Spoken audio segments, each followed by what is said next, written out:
নিয়ে আইরাম, যেটা কিনা একদম চরম সত্যি এবং বাস্তবে হয়েছে।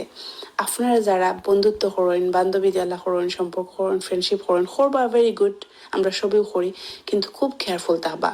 অনেক সম্পর্ক আমরা অনেক ক্লোজ হইতে হইতে অত ক্লোজ হই, ফ্যামিলিত বন্ধু বান্ধবী লইয়া আই ক্লোজ হই, একটা সময় ফোর নিজে নিজের ফ্যামিলি সংসার আড়াইলতে হয় ও ফ্রেন্ডশিপের কারণে।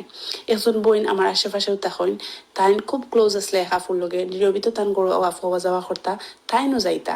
তো একটা সময় ফ্রেন্ডশিপ তারা ডিপ হইতে হইতে তাইন তান হাজবেন্ডর বালা লাগা খারাপ লাগা সপ্তাহ তান ও ফ্রেন্ডের লগে শেয়ার করতা, আর ও ফ্রেন্ডের সপ্তাহ শুনতা কিতা বালা ফাইন খাইতে, কোন ধরনের কাপড় চোপড় কিনতে বালা ফাইন। একটা সময় পরে তাই নোটিস করলা যেটা যেটা তাই সুখ ফরেন তান হাজবেন্ডের বালা লাগা খারাপ লাগা ওটা জিনিস তান ফ্রেন্ডের সব সময় রান দিয়ে তান করে ফাটাইতা। এখানেও একটা জিনিস ক্লিয়ার হয়ে তান ফ্রেন্ড ডিভোর্সে আসলা। তো একটা সময় পরে তান অনেক লেটে জানতা পারেন তান হাজবেন্ডের লুকাইয়া তান আড়ালে তান ও ফ্রেন্ডে বিয়া করে লিছেন। তান জানতা তান ফ্রেন্ডে গড় ফাইয়া দূরই গেছেন কি ফোনে মা তুই তো তান ফ্রেন্ডে কইছে আমি গড় ফাইলিছি একটু দূরই যাইলাম কি, বাট এটা ফিসে যে অত বড় ঘটনা হয়েছে তাই জানতাও না, কল্পনা তো আছে। পরে যখন তার হাজবেন্ডে তাই কোয়েশ্চেন করছেন তুমি আমার লাগে অত বড় বেইমানি খেনে করলা, তখন তার হাজবেন্ডে উত্তর দিচ্ছেন তুমি তো আমরা কোনো সিক্রেট রাখছো না, সবটা তোমার ফ্রেন্ডের কাছে কইছো। আর তাই ও দুর্বলতাও কাজে লাগাইয়া আমারে প্রেমর ফাঁদে ফেলাইছেন।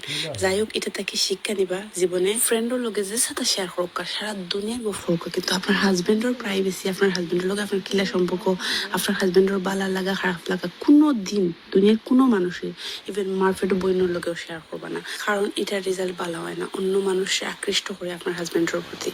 সো ইসলামও ওইটা নিষেধ। আমি জানি আপনারা অনেক এগ্রি হইতে না কইবা হাজবেন্ড ক্যারেক্টারলেস ওলা মুখ তমুক অনেক জিনিস কইবা, বাট আমি এটা প্রমাণ করা লাগিয়েছি না, আমি আপনারা সাবধান করা লাগে ঘটনাটা